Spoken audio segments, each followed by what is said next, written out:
O terço que não podia ser tocado. Por quem quebrasse promessas. Você acreditaria se eu dissesse que um simples terço poderia calar a voz de alguém para sempre? Henrique achou que era só um objeto antigo, guardado por tradição familiar. Mas o que ele não sabia é que aquele terço carregava um pacto feito há mais de um século, e que qualquer pessoa que quebrasse uma promessa e o tocasse, pagaria um preço. 2 dias depois de segurar o terço, Henrique perdeu completamente a voz e começou a escrever frases em línguas que ele nunca aprendeu, frases que ninguém conseguia entender, até que descobriram. Ele estava sendo usado como um canal. Mas por quem? Ou por quê? Se isso já te deixou arrepiado, imagina o que ainda está por vir. Então deixa o like, se inscreve no canal e prepare-se para uma história onde até o silêncio fala mais do que parece. Em uma pequena cidade do interior, onde o tempo parecia ter parado, existia uma família com raízes profundas na fé.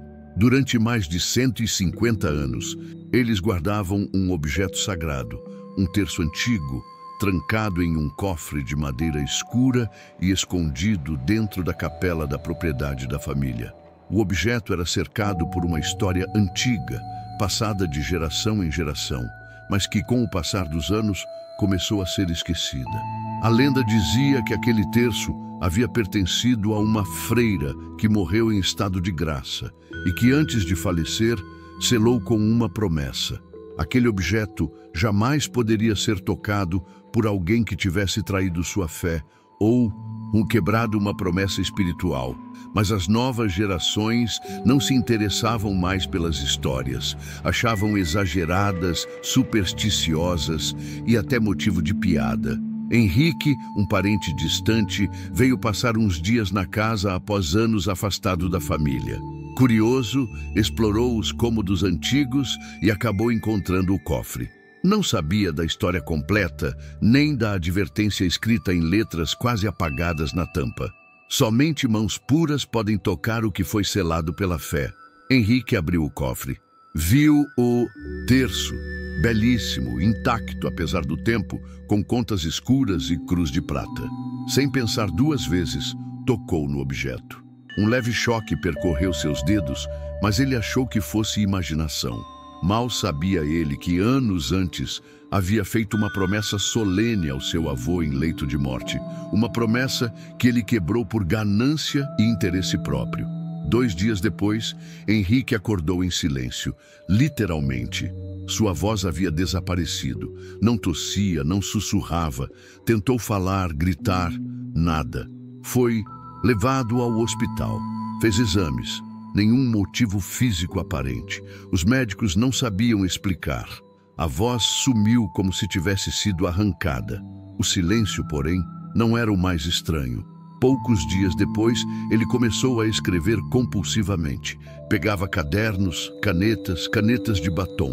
Escrevia nas paredes, no espelho, até no próprio braço.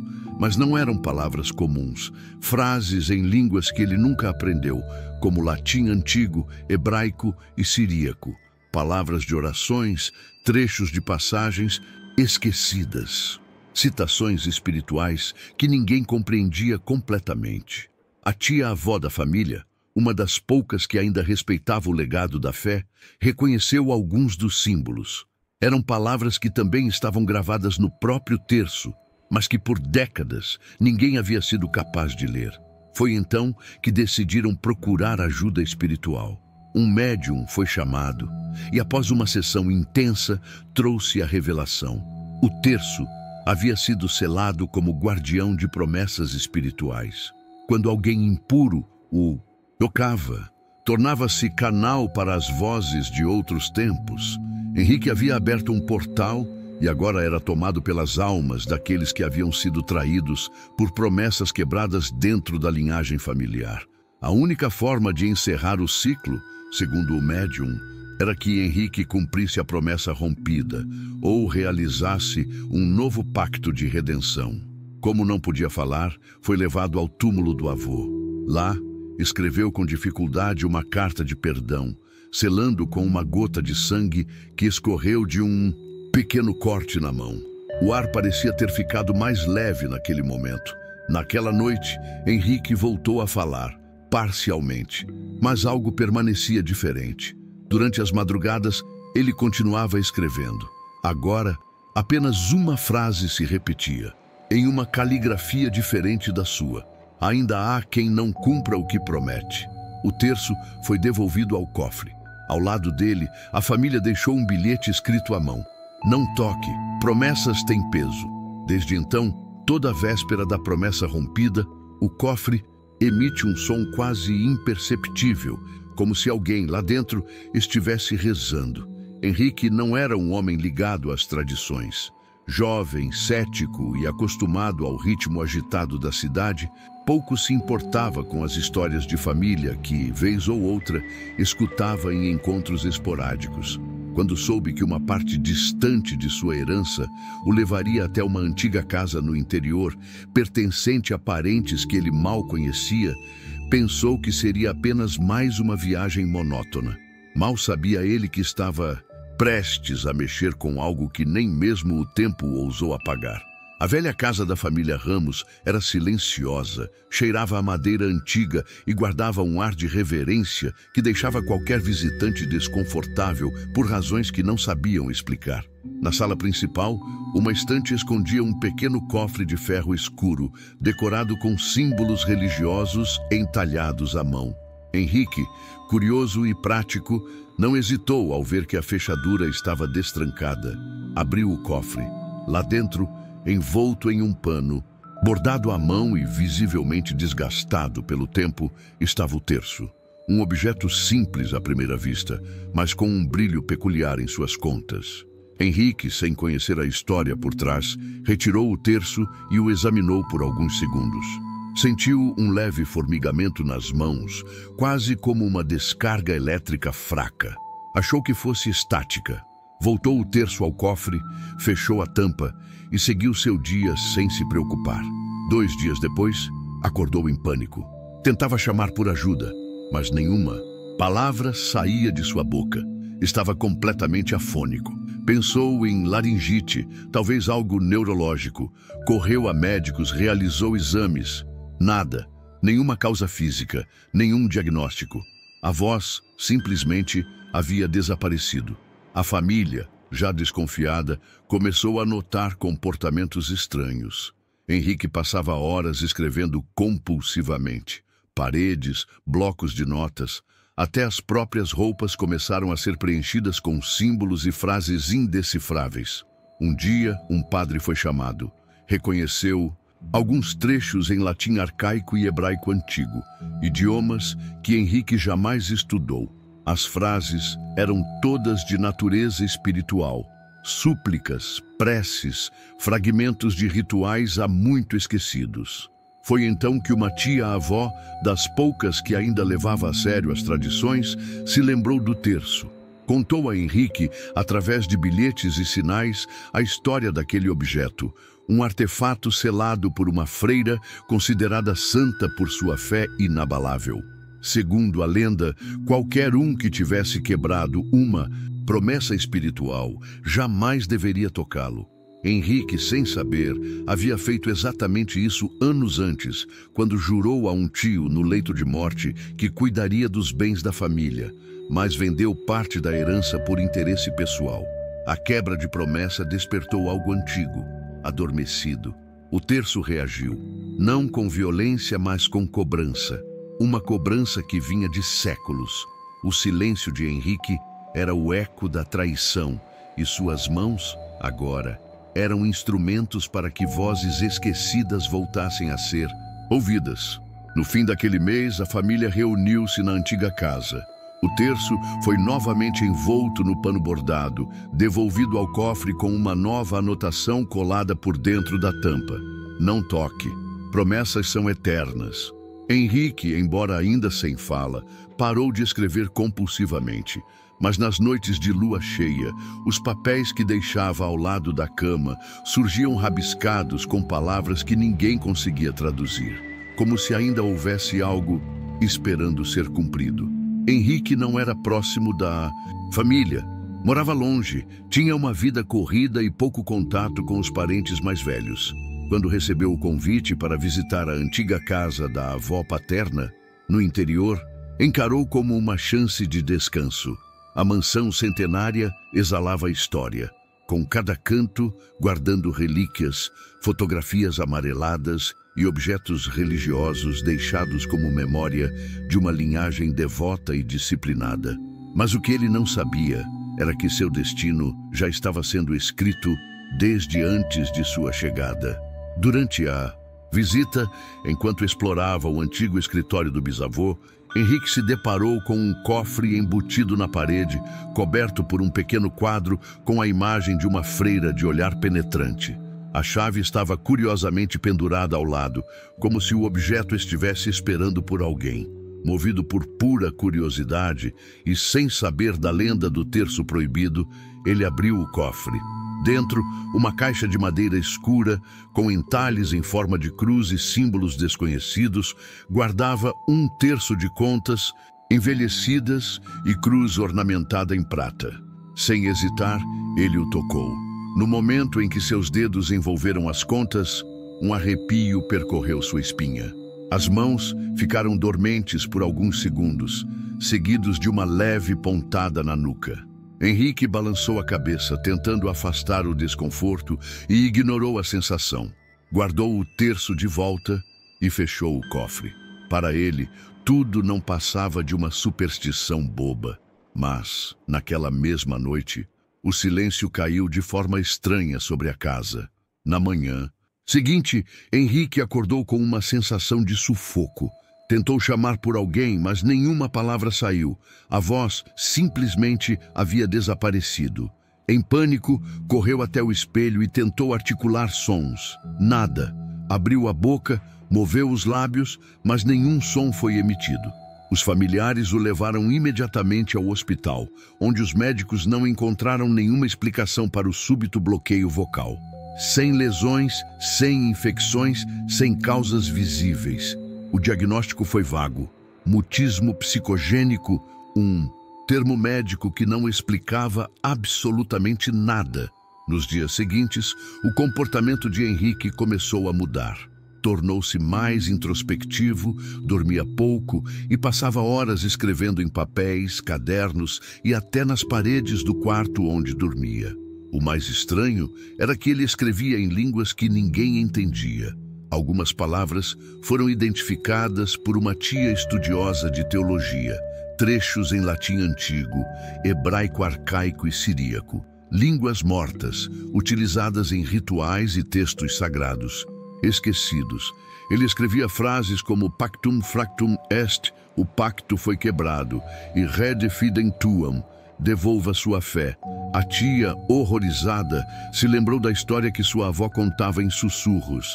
Aquele terço havia sido selado com promessas espirituais, e só pessoas de alma limpa podiam tocá-lo sem consequências.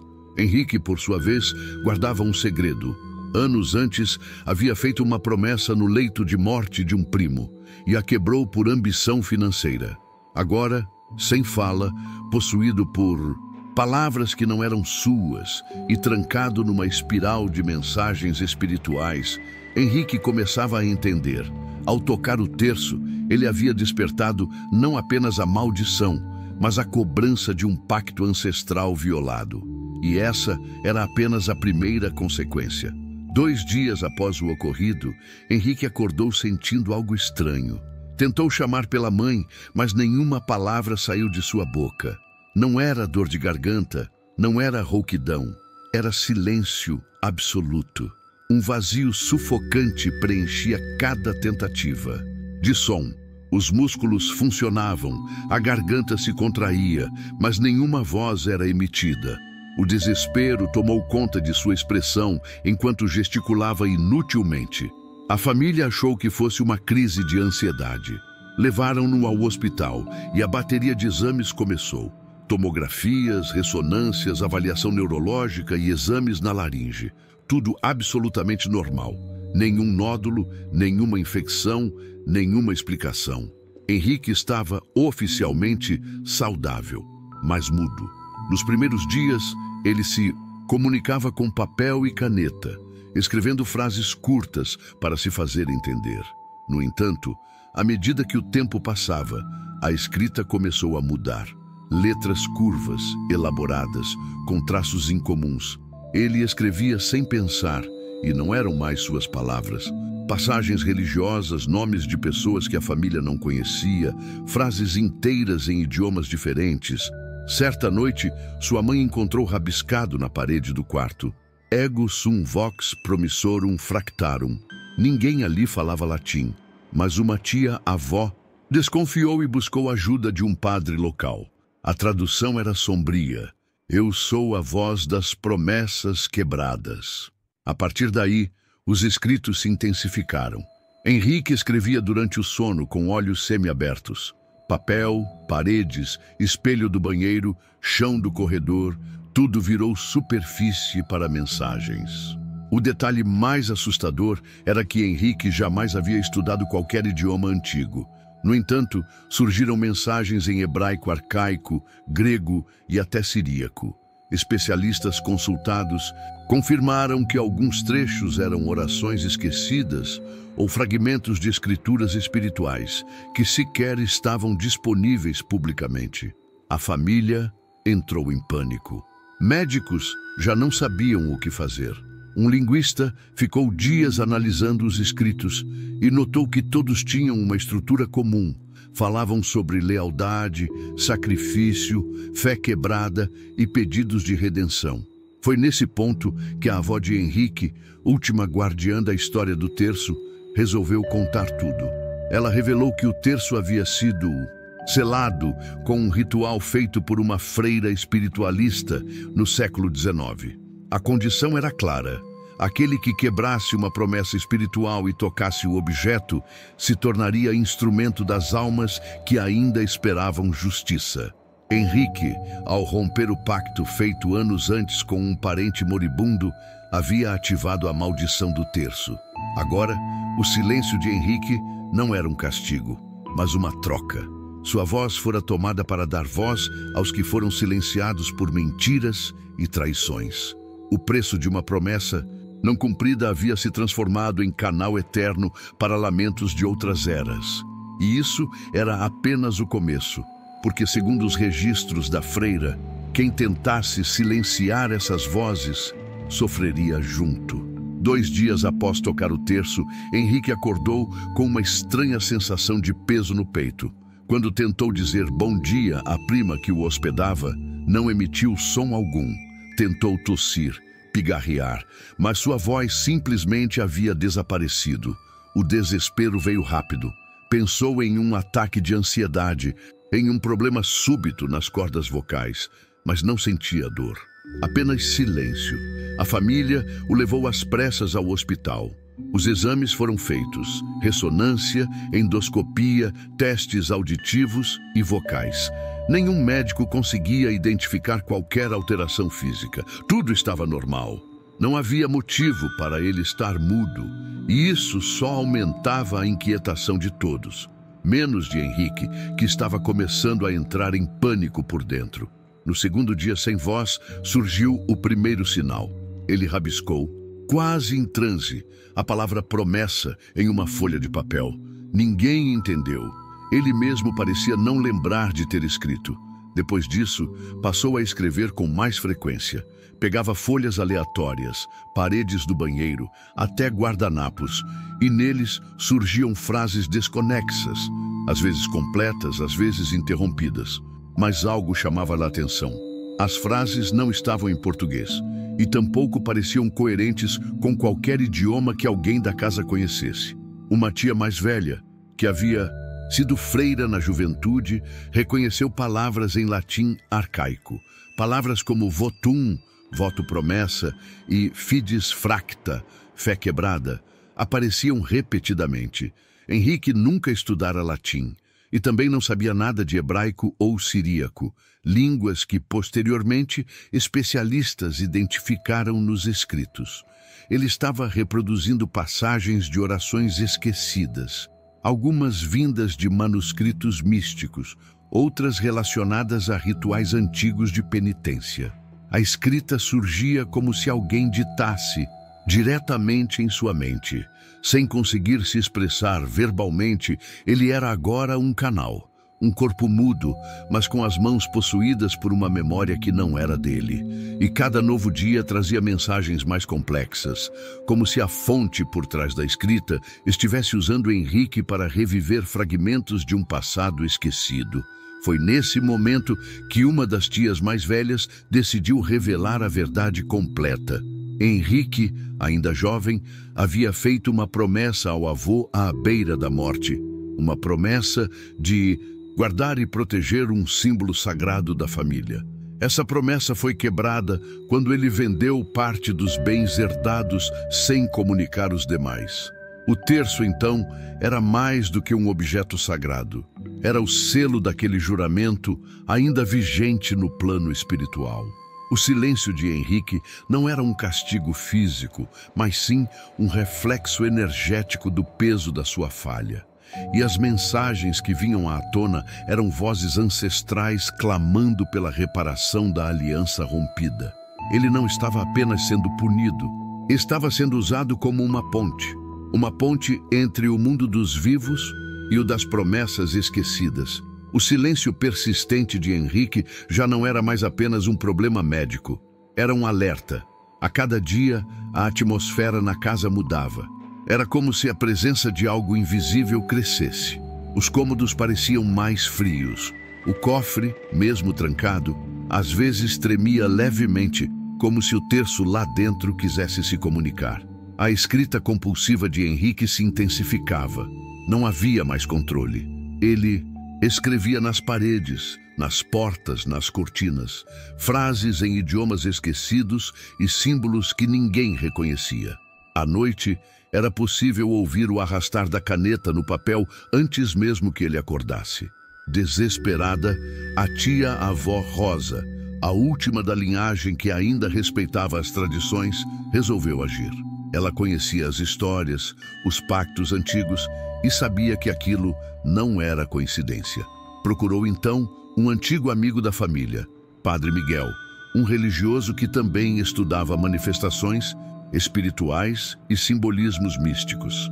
Ele foi à casa de Henrique sem hesitar. Ao ver os escritos nas paredes, empalideceu. Isso é siríaco, e aquilo ali é copta. São línguas de textos sagrados muito antigos, murmurou. Miguel passou horas analisando os escritos e anotando trechos. Em silêncio, chamou Rosa num canto e mostrou um dos textos traduzidos. Era uma advertência. Aquele que romper o elo do sagrado será ponte para os que clamam pela reparação. O padre entendeu que Henrique havia se tornado um canal. Não era apenas possessão nem castigo, era como se vozes espirituais de gerações passadas estivessem usando Henrique para se manifestar, buscando justiça ou reconexão. Padre Miguel então sugeriu uma sessão de oração com elementos de exorcismo, não para expulsar, mas para compreender.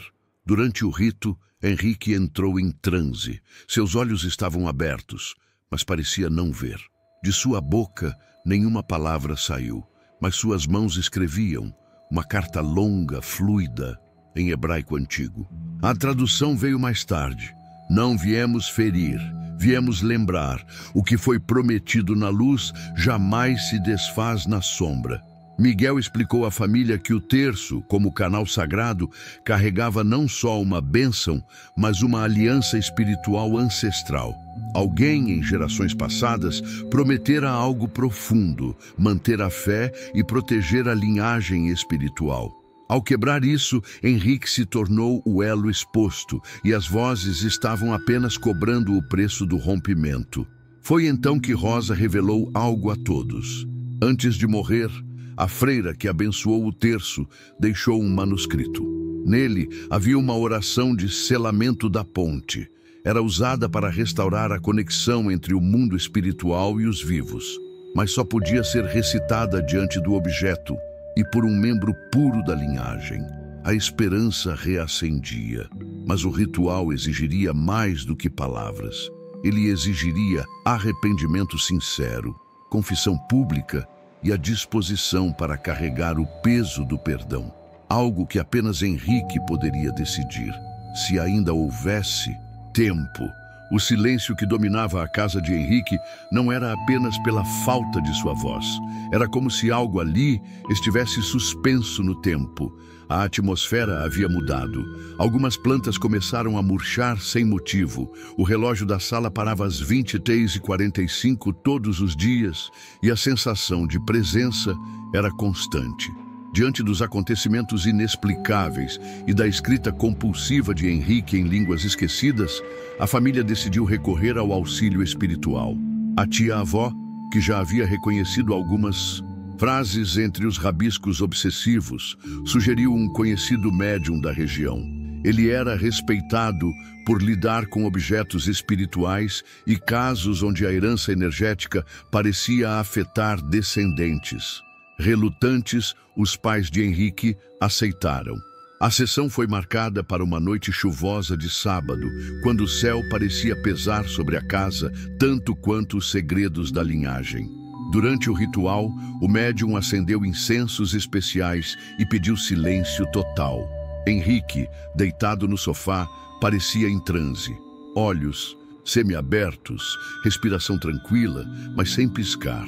Ao tocar o terço com luvas especiais, o médium se enrijeceu e começou a falar com voz alterada.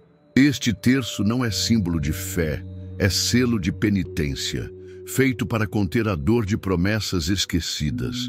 O canal se abriu. A voz dizia que Henrique havia sido escolhido não por acaso, mas porque a linha de sangue exigia resgate. O espírito que selou o terço, segundo a entidade incorporada, era o de uma freira que havia sido traída por alguém da família no século XIX. Ela abençoara o objeto para que toda vez que alguém com o coração impuro o tocasse, servisse de canal para os lamentos de outros que também sofreram com promessas quebradas. O elo se mantém enquanto a dor não é reparada. Ele escreve o que foi apagado da memória dos homens. Escreve em nomes antigos, porque as palavras ainda têm donos, disse a voz. A família inteira assistia em choque, especialmente quando Henrique, ainda de olhos fechados, começou a mover os dedos, como se escrevesse no ar. O médium finalizou a sessão dizendo que a única forma de amenizar o fluxo era se Henrique entendesse a origem da promessa que foi quebrada e, de alguma forma, tentasse reconectar essa aliança espiritual. Enquanto ele for canal, não será só a própria alma que falará, mas a dor de todos que foram traídos por palavras jogadas ao vento. Foi recomendado que o terço fosse novamente guardado, mas agora envolto em uma manta vermelha de oração, e que apenas uma pessoa da família tivesse a chave do cofre. Ninguém além deles deveria saber do ocorrido, sob risco de a energia se espalhar ainda mais. A revelação deixou a família dividida entre ceticismo e temor. Mas naquela noite, pela primeira vez em semanas, Henrique dormiu tranquilo, sem escrever, sem se agitar. Porém, a tia-avó teve um sonho. E nele via a freira sentada aos pés da cama, murmurando uma frase em latim que só ela compreenderia ao acordar. Era uma oração, mas não de paz. Era um lembrete. A promessa, esquecida, será lembrada, sempre. O silêncio de Henrique agora já não era mais o maior mistério. O que mais inquietava a família era o que ele escrevia. Orações antigas, versos esquecidos, palavras em línguas que mal existiam mais. E era tudo feito de forma compulsiva, como se fosse guiado por uma força invisível. Diante do desespero, uma tia-avó lembrou de algo que mudaria os rumos daquela história. A promessa que Henrique havia feito a seu pai, anos antes, quando ele estava à beira da morte. Na época, Henrique prometera cuidar do irmão mais novo e manter a união da família. No entanto, por orgulho e interesses próprios, ele se afastou e rompeu os laços com o irmão.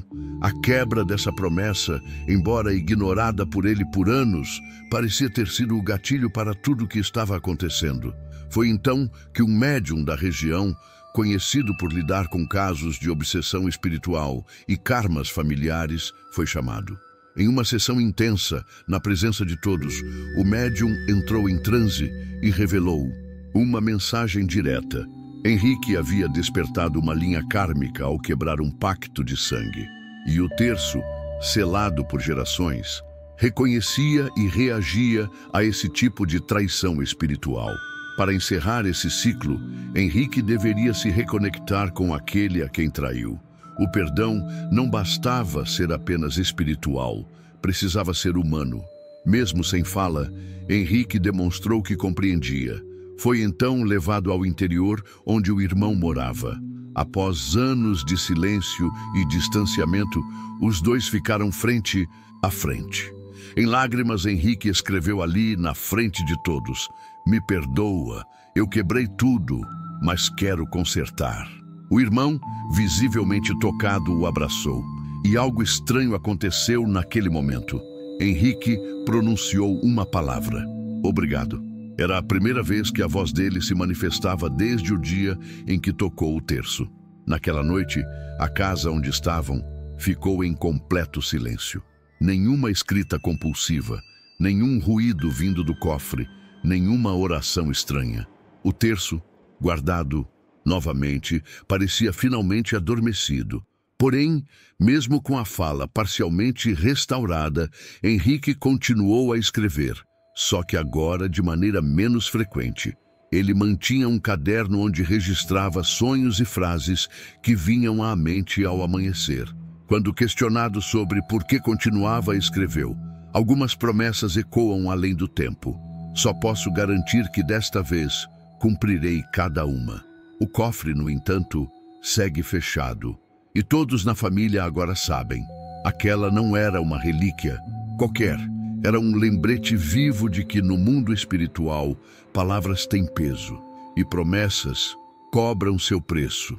Após a entrega simbólica da carta e a oração silenciosa feita ao lado do túmulo do parente, a família aguardava ansiosamente algum sinal de melhora em Henrique. Aquela madrugada foi a primeira em dias sem ruídos estranhos vindos do quarto dele.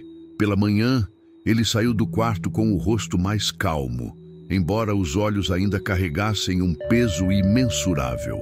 Sentou-se à mesa com a família, olhou para todos e, pela primeira vez, emitiu um som, um pequeno sussurro. Não era bem uma frase, mas o esforço era real. Todos se entreolharam. Era um início. Durante os dias seguintes, a fala foi voltando aos poucos. Palavras curtas, frases espaçadas, até que um dia Henrique disse com clareza: "Eu escuto menos vozes agora." Aquilo provocou alívio e inquietação ao mesmo tempo. A esperança de que o pior havia passado foi abalada quando, naquela mesma noite, a mãe de Henrique acordou com um som vindo do escritório.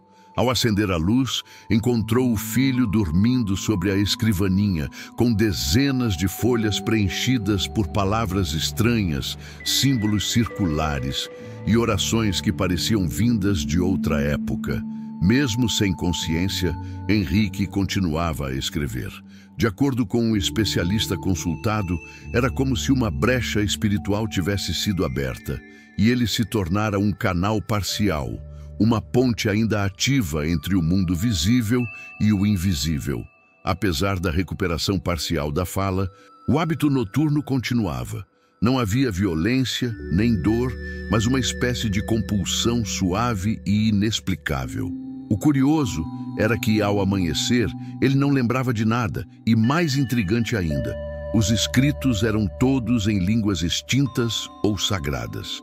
Uma das tias, estudiosa de simbologia cristã, encontrou em uma das folhas uma citação que lhe arrepiou a espinha. Era uma variação esquecida de uma oração de renúncia usada por antigos monges do século XV, voltada para o perdão de pactos quebrados. A coincidência era perturbadora demais para ser ignorada. A família decidiu então retornar com o terço para o cofre de origem. Com extremo cuidado, realizaram um novo ritual, selando-o novamente com uma oração coletiva. Henrique participou em silêncio, mas ao final pediu um papel e escreveu: "Promessas têm ecos, não as trate como vento." Desde então, ele só escreve durante algumas madrugadas específicas do ano, principalmente na data em que a promessa foi feita. O cofre permanece fechado, com o terço intacto e uma nova advertência: não toque, promessas têm peso e memória. O mais inquietante é que, mesmo sem serem tocadas, algumas noites são marcadas por um leve ruído vindo do cofre, como se do outro lado da madeira antiga alguém ainda sussurrasse orações que jamais foram esquecidas. O ciclo parece adormecido, mas não encerrado. E todo ano, naquela mesma data, Henrique permanece acordado, como se soubesse que as vozes, embora caladas, nunca partiram por completo. A manhã estava estranhamente silenciosa naquela casa. Depois de tudo o que Henrique havia passado, a perda da fala, as mensagens escritas em línguas esquecidas e o ritual simbólico de redenção, uma paz densa parecia ter tomado o ambiente. Mas era uma paz frágil, como o som abafado antes de uma tempestade. A família, marcada pelo medo e pelo respeito renovado ao objeto sagrado, decide lacrar novamente o terço no antigo cofre, da forma como sempre fora feito por gerações. O cofre é fechado com uma chave dupla, guardada agora por duas pessoas diferentes da família, em cidades distintas. O bilhete que acompanha o terço, agora restaurado e escrito em letras vermelhas sobre papel envelhecido, diz apenas: não toque, promessas têm peso. Nos dias que se seguiram, Henrique parecia parcialmente recuperado. A fala voltara, mas sua voz soava diferente, mais rouca, mais pausada. Ele já não falava muito, apenas o essencial. Porém, durante as noites, mesmo dormindo, continuava escrevendo. Acordava com frases rabiscadas em folhas, paredes e espelhos, palavras que ele mesmo não compreendia. Algumas, mais tarde, foram identificadas por estudiosos como versos de escrituras perdidas ou rituais selados por ordens religiosas extintas. A família, temendo por sua sanidade, cogita um novo processo espiritual de limpeza. Mas o padre consultado nega, dizendo que o caso não é de possessão, mas de canalização. Henrique agora era como um elo espiritual entre tempos e promessas rompidas. Uma ponte viva para dores ancestrais. Na véspera do aniversário da promessa quebrada, o mesmo dia em que Henrique havia tocado o terço, o cofre trancado emite um ruído, como se alguém estivesse rezando por dentro dele. Um sussurro abafado, cadenciado, repetindo as mesmas palavras em latim que Henrique escrevia nas madrugadas. A avó, agora uma das guardiãs da chave, reza ao lado do móvel, chorando baixinho. Ela sabe. Algo foi selado, mas não destruído. O perdão pode aliviar, mas nunca apaga completamente a dívida. Naquela mesma noite, uma vela apagada há anos dentro da capela da casa acende sozinha. Henrique, de olhos fechados, diz em voz baixa: ele aceitou, mas não esqueceu. No dia seguinte, as escritas param. O silêncio volta. O cofre permanece fechado e o bilhete é reforçado com outra anotação, agora assinada por Henrique. Só quem cumpre suas promessas deve abrir. A história se torna uma lenda viva entre os descendentes, uma advertência passada de geração em geração. Em toda véspera daquele dia, a família faz orações conjuntas, não por medo, mas por respeito, por consciência do peso que uma promessa quebrada pode carregar, mesmo através dos séculos. E sempre, quando alguém novo entra na família, uma única recomendação é dada: nunca toque no terço, a menos que você não tenha nada a esconder.